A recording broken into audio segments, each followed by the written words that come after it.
Welcome everyone to the Washington Foreign Press Center. My name is Miranda Patterson, one of the media relations officers here at the FPC. I am pleased to welcome back Dr. Mira Rapp-Hooper to the Washington Foreign Press Center this afternoon. And the purpose of today's briefing is to preview the official visit of Japanese Prime Minister Kishida Fumio, as well as the first U.S.-Japan-Philippines Trilateral Leaders Summit, along with President Ferdinand Marcos Jr. Dr. Mira Rapp-Hooper is Special Assistant to the President and Senior Director for East Asia and Oceania. She is a top White House advisor responsible for the Indo-Pacific strategy and many other initiatives. A quick reminder of the ground rules for today. The briefing is on the record. After her opening remarks, Senior Director Rapp-Hooper has kindly agreed to take questions. Please raise your hand and I will call on you. If called for a question, please begin your question by stating your name, outlet, and country. For our journalists joining via Zoom, if you have a question, please go to the participant field and virtually raise your hand. We will call on you and you can unmute yourself if you like, turn on your video and ask your question. You can also submit questions in the chat box. If you have not already done so, please take the time now to rename yourself in your Zoom profile with your full name and the name of your media outlet. This briefing will end promptly at 12:45. We will post a video and the transcript of the briefing afterwards on our website, which is fpc.state.gov. And with that, I'm going to turn the briefing over now to Senior Director Rapp-Hooper. Thank you so much, Miranda, and thank you to the Foreign Press Center for having me today. It's good to see you all. As you know, tomorrow, Wednesday, the President and First Lady will welcome to the White House Prime Minister Kishida Fumio and Mrs. Kishida of Japan for an official visit that will include a state dinner. Since day one of this administration, we have been focused on reinvesting in and reinvigorating our alliances in the Indo-Pacific. And nowhere has President Biden's strategy paid off more than in this region and with respect to our alliance with Japan. Our alliances and partnerships have long been critical to securing a free, open, prosperous, and resilient global order. And in the last 3 years, Japan has been working tirelessly and in lockstep alongside the United States as we look to achieve our shared vision for this region and for the world. What you'll see on display over the course of this state visit is that we are strategically aligned and cooperating in every area across every part of the world. This state visit is a celebration of our bilateral relationship as it evolves into a true global partnership that is a force for peace and prosperity. Since both President Biden and Prime Minister Kishida took office in 2021, the two leaders have met nearly a dozen times. When President Biden welcomed Prime Minister Kishida to Washington for the first time in January of 2023, Japan had just published its historic national security strategy, which called for an increase in defense spending to 2% of GDP, said that Japan would seek to acquire counterstrike capabilities alongside the United States and would enhance its cooperation with like-minded partners. Throughout the official visit with state dinner this week, the president will honor and celebrate Prime Minister Kishida's courageous leadership in the Indo-Pacific, including his domestic reforms to strengthen Japan's defense posture and increase defense spending, his work alongside President Yoon of the ROK to build a new foundation in Japan-ROK relations, his work to support Southeast Asia and the Pacific Islands, and on the global stage, Japan's unwavering support for Ukraine. I'll briefly highlight just some of the areas where you can expect announcements from our leaders tomorrow. First, we will bolster our defense and security cooperation to enable greater coordination and integration of our forces to ensure they are optimally postured and linked to one another. Second, our leaders will announce some important deliverables on civil space cooperation as we lead the way in space exploration and the return to the moon. Third, our two countries will announce major research partnerships between our leading institutions on critical and emerging technologies in areas including artificial intelligence, quantum, semiconductors, and clean energy. And all of this will, of course, strengthen our economic ties and our economic security as we announce commercial deals as part of this state visit as well. Fourth, Japan is one of the leading providers of economic assistance and budget support to Ukraine and development infrastructure in Southeast Asia and the Pacific Islands. This visit will highlight Japan's continued role in global diplomacy and development and will showcase some important deliverables on consequential work the United States and Japan are doing together, in particular in the Pacific Islands. And finally, we'll announce some important new initiatives to further foster our cultural connections and promote closer people-to-people ties, especially amongst our young people. Since the beginning of this administration, our theory of the case for the Indo-Pacific has been that we would reinvest in and modernize our alliances and partnerships. And when we did, our allies and partners would seek to step up alongside us. And we have seen that theory of the case proven many times over. We are indeed not taking any of these actions alone, but in every case, in close partnership with our allies and partners within the region and beyond. So while it is undeniable that we are all living in a challenging geopolitical moment, the president continues to prioritize our work in what we see as the critical region for the long term of American foreign policy. That's why, in addition to this important state visit this week, the president will also welcome President Marcos of the Philippines for his second visit in as many years to the White House, and will also hold the first ever trilateral leader summit between the United States, Japan, and the Philippines. As Indo-Pacific nations, the U.S., Japan, and the Philippines share a joint vision for the future of the region. And with this first ever leader-level trilateral summit, we are continuing to innovate the groupings with whom we're working closely, adding to the fit-for-purpose lattice work that we are using throughout the Indo-Pacific. This trilateral format was really innovated by our national security advisors, who met for the first time in Tokyo last year to discuss how we might better work together and cooperate. And out of that June 2023 meeting, they identified a few critical areas of cooperation amongst the United States, Japan, and the Philippines that our leaders will be taking to new heights later this week. On Thursday, our leaders will announce new initiatives to enhance energy security, economic and maritime cooperation, partnerships on technology and cybersecurity, and some considerable joint investments in major infrastructure areas. Our three countries will embark on this new era of trilateral cooperation as equal partners, guided by a shared vision and unwavering commitment to a free, open, peaceful, and prosperous Indo-Pacific. The events of this week clearly illustrate the president's continued commitment to strengthening our key alliances and partnerships, innovating around shared challenges, and exploring new areas of cooperation. With that, I look forward to your questions. Thank you, Dr. Rapp-Hooper. Now we're going to open up for the question and answer portion. Please be advised that the questions should relate to the information that was just provided to us in opening remarks. Yes, we'll have you here in the front row. Please state your name and outlet. Thank you very much. Dong Wei-Yu with China Review News Agency of Hong Kong. It was widely reported that the UNCLOS is considering, in expanding the security pact that will include Japan in the defense alliance. Will the U.S.-Japan summit discuss this issue? And what is the implication of this new movement for the U.S. approach to China? And is it a new mechanism that is different from other alliance mechanisms to deter China? Thank you. Sure. I'll start by taking your question by creating an important distinction up front. And that is, when we talk about the AUKUS partnership, there are two very distinct tracks of cooperation. AUKUS Pillar 1 is a partnership that is exclusively amongst the United States, Australia, and the United Kingdom. And that is the partnership that is focused on providing nuclear-powered, conventionally armed submarines. That Pillar 1 track has not and will not expand. Full stop.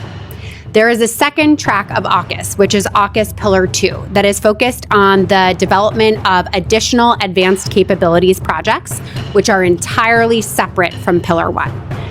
The AUKUS defense ministers, that is the US, UK, and Australian defense ministers, yesterday announced that they would begin consultations with a small group of additional partners towards their possible inclusion in some AUKUS Pillar 2 projects. What that means is that we will begin consultations with a range of additional partners, including Japan, as was indicated yesterday, towards their possible participation in these additional capabilities projects. So want to be clear that since the inception of AUKUS, we have always indicated that it would include a Pillar 2 track. This is not a new partnership. It is part of AUKUS that has been designed from the beginning. And what the defense ministers announced yesterday is really just the starting point of a consultation period to understand better which partners might be a good fit for Pillar 2. We expect that work to continue over the course of the next many months, and all decisions about the ultimate composition of Pillar 2 will be made by the AUKUS defense ministers as a trilateral grouping. Thank you. Let's go here in the second row, the tan shirt. Hi, thank you for doing this. My name is Yuko Mukai from Japanese Yomiuri Shimbun. My question is about U.S., Japan, and Philippine Trilateral Summit. There is a media report that President Biden will stress that the U.S.-Philippine Mutual Defense Treaty, Article 4, will be applied to Sierra Madre, which is the stage of the ongoing conflict between China and Philippines in the South China Sea. Could you please confirm that? And also, I would like to know what specifically does it mean that Article 4 will be applied to that Sierra Madre, which means like if the Chinese, what if there is an attack by the Chinese side, by the Coast Guard, but in the result it turned to be a damage to the Philippine side. Will it cause any kind of military interference by the U.S. side? What I can say in response to your question is that the United States and President Biden in particular have been consistent and clear for the entirety of this administration that the U.S.-Philippines Mutual Defense Treaty applies in the South China Sea, including to Philippines vessels underway, including Coast Guard vessels, and including in the South China Sea. That declaratory policy is consistent from the beginning of this administration, is held on a bipartisan basis, and has not changed. The president last articulated it publicly from the Rose Garden when Prime Minister Anthony Albanese was here in October from his state visit. And what I imagine you will hear over the course of the next few days is language that is identical to what you have heard in the past. What the ultimate meaning here is, I think, is crystal clear to any observers, and that is the fact that the U.S.-Philippines Mutual Defense Treaty applies to the Philippines in the South China Sea, again, to vessels underway, including Coast Guard vessels. We stand strongly by our alliance commitments to the Philippines, and that is one of the things we will be talking to President Marcos about when he is in town. Of course, this trilateral meeting comes at a very important time as the Philippines has found themselves under increasing pressure from the PRC in the South China Sea. This should, of course, be taken as a sign that not only President Biden, but Prime Minister Kishida wish to show their support and resolve for President Marcos and his handling of this incredibly difficult issue. I think what you will see is a strong showing of support and solidarity amongst our three leaders for a common vision of a South China Sea that is governed by international law. Thank you. We're going to turn online really briefly to one of our journalists from the Philippines, Don Tagala. Please unmute yourself and turn on your camera if able. Ask your question. Don Tagala, ABS-CBN News on the Filipino channel. My question is, what is the status of the reciprocal access agreement between Japan and the Philippines? And please tell us about the timeline in getting this agreement in operations. Thank you. Thank you. I will not suppose to share updates about the timeline for a negotiation that is taking place bilaterally between our Philippines allies and our Japanese allies. But what I can say is that the U.S. government has consistently expressed its support for those negotiations and for the growing set of ties between the Philippines and Japan, and will continue to do so over the course of this visit. Okay, Josie, please.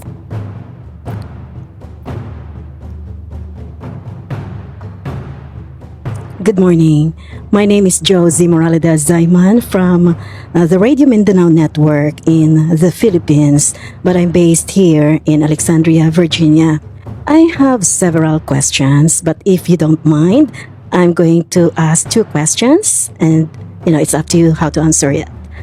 Can you share any examples of successful past initiatives or collaborations between the Philippines, Japan, and United States. And this is the first Trilateral Summit meeting, right? And what inspires, optimism for the outcomes of this summit?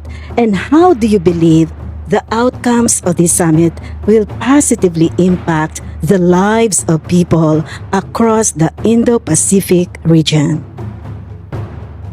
Thank you. I'll be happy to try to take those questions as one. I think we have many indications of really strong cooperation amongst our three countries in the past. As you know, while our Japanese friends have been deeply invested across a range of sectors and areas in their support for Filipino friends for a very long time. So this is really a natural fit for our partnership. One recent example that I'll highlight that folks in the room may be tracking is that just a couple of days ago, the United States, the Philippines, Japan, and Australia conducted their first joint sail in the South China Sea, which was intended to signal our common support for international law in that critical body of water. And I think over the course of the last many years, our ability to better work together in and around the Philippines and with the Philippines has been growing. But we will take that to new heights with our announcements on Thursday.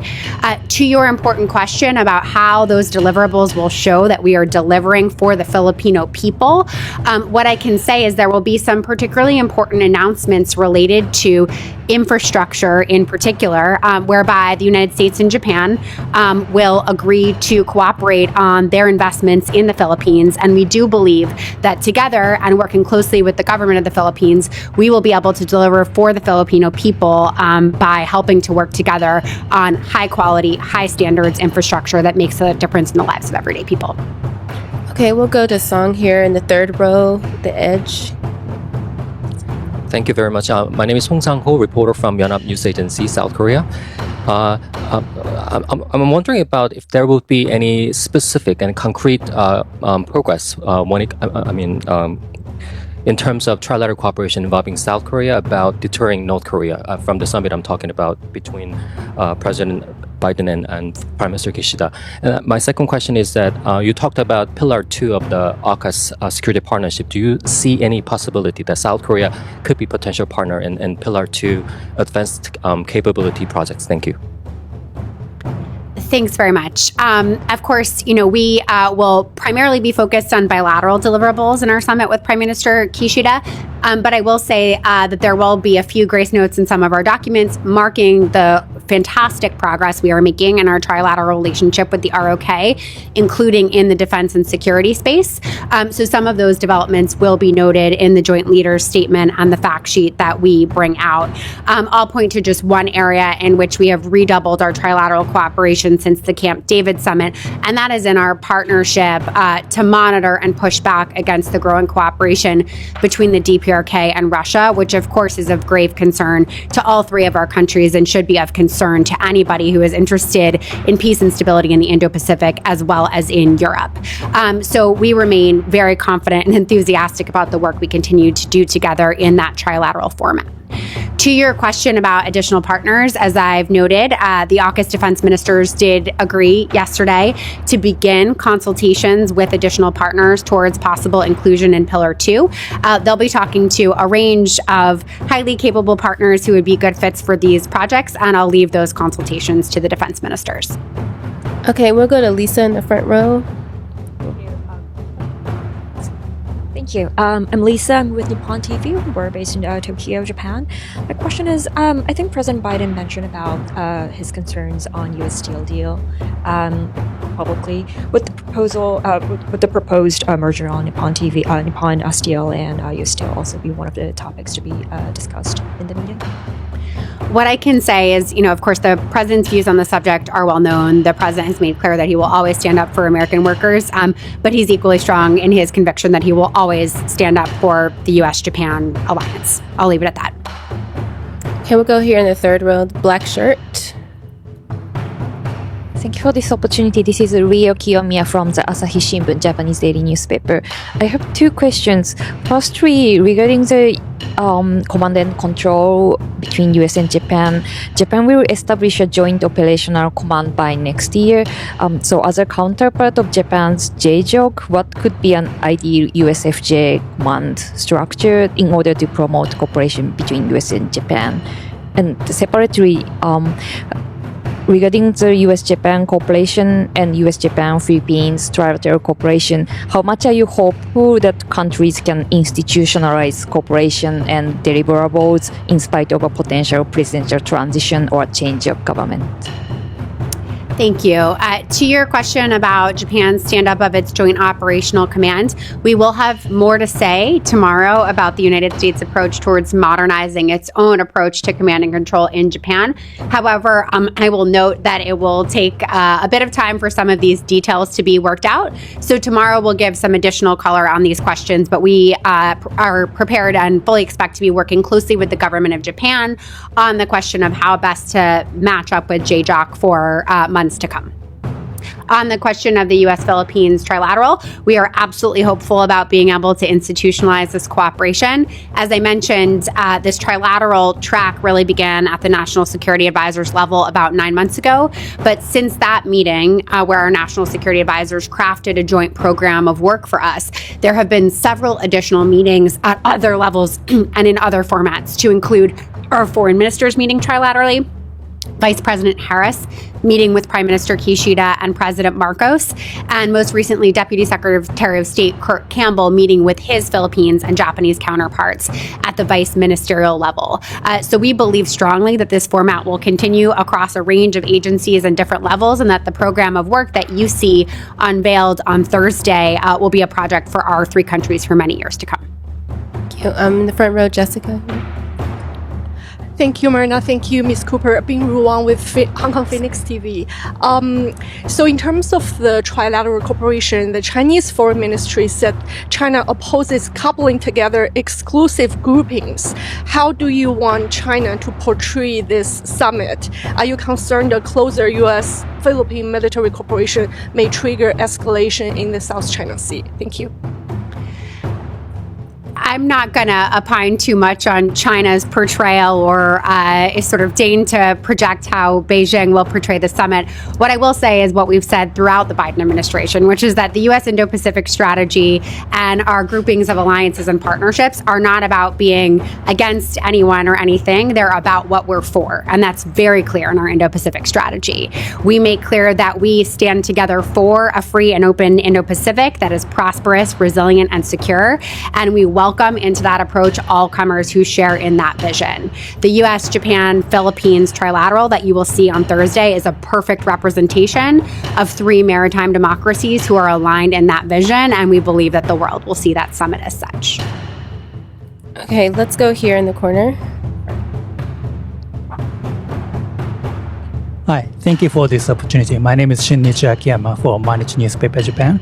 I have two questions. One is for Japan-US Security Alliance. As you mentioned, this summit will emphasize the merit and the necessity to bolster the cooperation. And there is an ongoing discussion in the PACOM to establish a new joint task force. What is the role of this joint task force in terms of the US-Japan alliance? And my second question is about the Trilateral Summit. What role do you expect for the Japanese self-defense forces to protect their stability in South China Sea? Yeah. Thank you very much. As already indicated, we will have more to say tomorrow about our approach to future alliance modernization. But as I've also already indicated, it'll take some months to work through the details. So I think it's premature to opine on any details related to any particular task forces. This is a really important set of alliance modernization steps that the Secretary of Defense and our new Indo-PACOM commander will be putting a lot of thought into, along with the President president. And of course, the primary representation of this progress right now is, of course, Japan's stand-up of JJOC. So we'll be working closely together to come up with the right fit there. On the question of Japan in the South China Sea, we expect that our leaders will have a really fruitful conversation on what more we can do together by way of building our capacity building, our operational integration, and our work to support international law in the South China Sea. But of course, the ultimate contributions are up to the government of Japan. And we're going to go to the back a little bit. Second row in the black dress, hand raised. Eunjung Cho with the Voice of America. Earlier, Mr. John Kirby said that North Korea will be on the agenda in the summit between President Biden and Prime Minister Kishida. Relatedly, Dr. Rap Hooper, you earlier said in March that the Biden administration is going to consider interim steps on the pathway to denuclearization. Will interim steps involve nuclear freeze and capping of the number of missiles? What is your response to skepticism from both in Washington and Seoul that interim step is something that has been tried and failed many times before? My second question is that it's been reported that the summit will discuss the hypersonic glide vehicle. What can you preview us about the discussions regarding the missile defense against North Korean missile threat? Thank you. Thanks. I'll start first with the second part of your question. I think, we have a long history of cooperation on ballistic missile defense, both with our Japanese friends and with our friends in the ROK. I'm not expecting any sort of DPRK specific announcements to come out tomorrow, but we are excited about continuing to further the progress that we make on regional missile defense integration more broadly. On the question of the DPRK, I want to be clear that the comments you cited are totally consistent with the same policy that we have been articulating for the entirety of the Biden administration. And that is the fact that we remain open to talks with the DPRK without preconditions and on a wide range of topics. As you know, we have reached out to the DPRK many times and have not had any response. So the message that was articulated there is that we would like them to come to the table and tell us what they want to talk about, and we'll be ready to talk. The comment about interim steps is often being interpreted in a strict arms control sense of the definition of what interim steps might mean. We are open to talking about a wide range of topics with the DPRK, should they wish to talk to us about things that can make the Korean Peninsula and the Indo-Pacific safer. Okay, back here, This is Sang Min. I'm from Radio Free Asia. Chinese government announced that their highest official will visit North Korea this week. I want to know how to see this visit at this moment. Why do you think the Chinese government sent their highest official to North Korea at this moment? Thank you. Again, I'm not going to interpret the particular signaling behind a specific visit. I don't pretend to know what exactly Beijing's calculation is here. What I will say, though, is part of what I've already articulated, is that there are a number of areas in which we are concerned about North Korean actions and North Korean rhetoric. That includes the fact that since the new year, Kim Jong-un has been using more threatening rhetoric about potential actions he might take in and around the peninsula. We are also deeply concerned about growing DPRK-Russia cooperation, which has clear implications for Ukraine as well as for peace and stability in the Indo-Pacific. So whatever the reason might be for the Chinese government wanting to have a high-level touch now, we hope that they will raise these issues in the interest of making the region more peaceful and stable. Okay, we'll go front row here and then. Hi, thanks for doing this. I'm Kako Hisayada from NHK. Regarding to the South China Sea, this will be a bit broader question, but do you see a link between the second Thomas Shoal and the stability in the Taiwan Strait? I'm sorry, could you repeat the last part of the question? It's hard to hear you. So do you see the link between the second Thomas Shoal and the stability in the Taiwan Strait?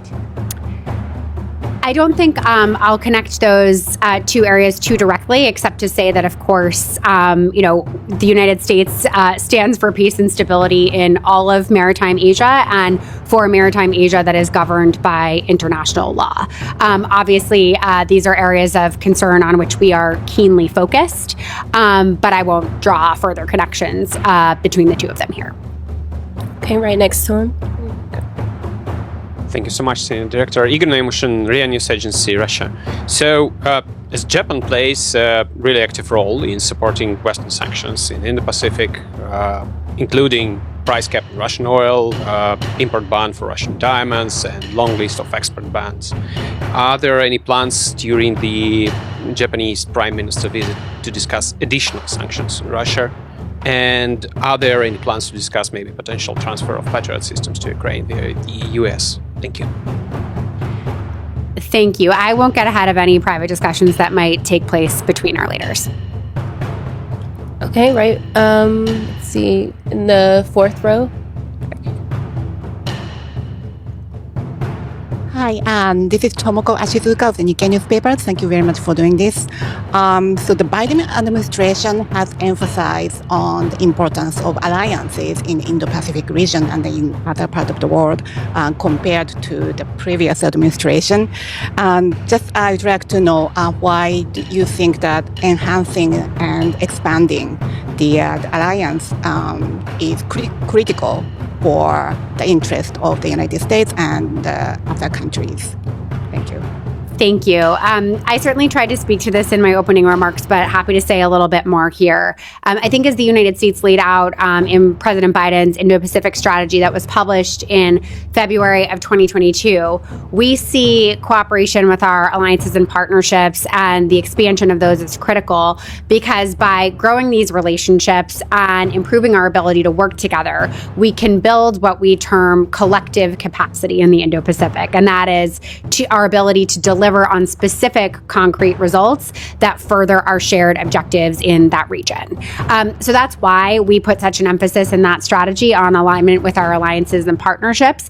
And I'll note that while, of course, on display this week, you'll see really strong and concrete cooperation between two of America's closest and oldest allies in the Indo-Pacific, we feel that this approach to building collective capacity has had appeal with a far broader grouping of countries. I think we need only look at the fact that the president paid a historic visit to Vietnam to upgrade to a comprehensive strategic partnership last September to appreciate that this rationale for building collective capacity towards common goals has a widespread appeal beyond just treaty partners. So we're very gratified that we continue to see steps forward, not only with some of our closest allies with whom we know we share a vision, but with a wider range of partners who see some of themselves in that vision. Okay, did Josie have another question? Yeah, we'll go here. My next question is, as an advisor in the White House, what do you think is the impact of this trilateral meeting for the people of the Philippines? As you mentioned before, you mentioned about infrastructure, but how about in the lives of Filipinos? Right now, there is a high rate of poverty, unemployment in the Philippines, and most of these people are also affected by the tension in China. Thanks. I think I've opined already and shared a bit about the fact that infrastructure investments from the United States and Japan will make a difference in the lives of everyday people. But do want to be clear that beyond those areas, there's a number of areas for cooperation, which we'll be discussing with President Marcos, that also have the ability to deliver for the Philippines people. Those include energy security, which of course is a very important focus for this government. They include digital connectivity to make sure that the people of the Philippines have access to reliable, trusted networks, and a number of other areas which, if we can more effectively hone our trilateral cooperation, will make the Philippines economy stronger and will affect the everyday lives of the Philippines people.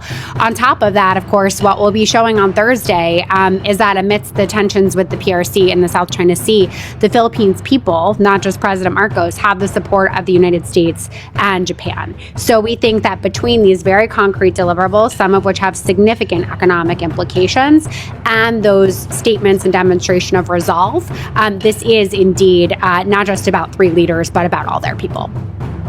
Does anyone new have... Okay, I have a question. Yes, we'll go in the back. Hello. I just wonder if Taiwan will be... I'm David Smith of The Guardian. I just wonder if Taiwan will be on the agenda in the discussion between the President and Prime Minister tomorrow. We've heard the president in the past say that if Taiwan was attacked, yes, the U.S. military would defend it. Is it the expectation that Japan would join in that operation? And finally, is the president concerned that if Congress fails to send more military aid to Ukraine, that sends a worrying signal about whether the U.S. really would help Taiwan? Thank you. I think the United States and Japan have crafted a common position on Taiwan that's very clear. It has appeared in our last many leader statements, and I think you'll see similar language over the course of this visit.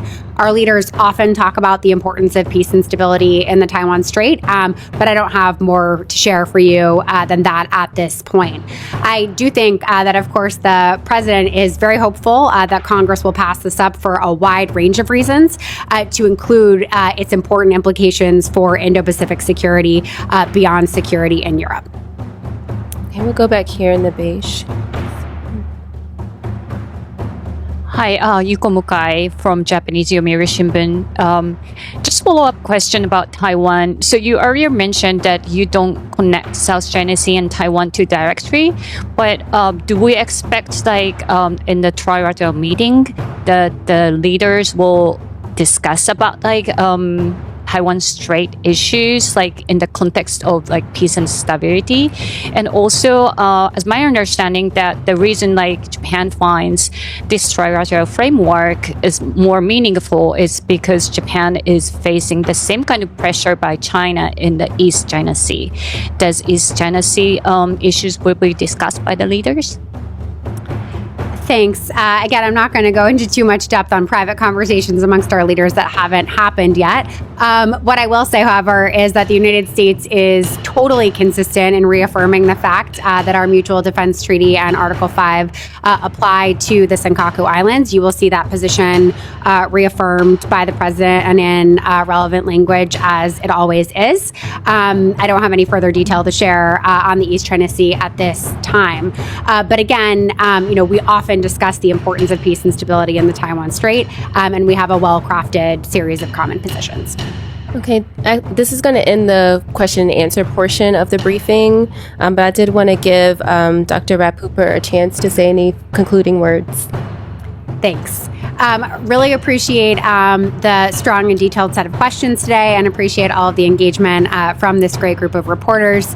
Again, we think that what you'll see on display this week is, of course, a series of visits that are very consequential in their own right, whether that's with the Japan official visit with state dinner, really serving as the capstone of 3 years of extraordinary alliance modernization between the U.S. and Japan, or the U.S.-Philippines-Japan trilat, demonstrating that we continue to innovate our work with allies in the Indo-Pacific towards common cause and common goals. But overall, beyond just the symbolism and the significant deliverables that will come out of these two visits, I think we hope that what the world will take away, again, is the fact that investing in alliances and partnerships and working in close coordination with our key allies and partners has paid dividends, and will reaffirm the fact that we will continue to do so under President Biden's leadership, because the theory of the case for his Indo-Pacific strategy will never be more clear than it will be this week. Thank you so much. This concludes our briefing. I want to give another special thanks to our briefer for joining us here again, Senior Director Rapp-Hooper, and for sharing her time with us today. I know it's a busy week for everyone, and to those of you who participated, you can find the transcripts and this briefing and more about our programs online later today at fpc.state.gov. Thank you very much. Thanks.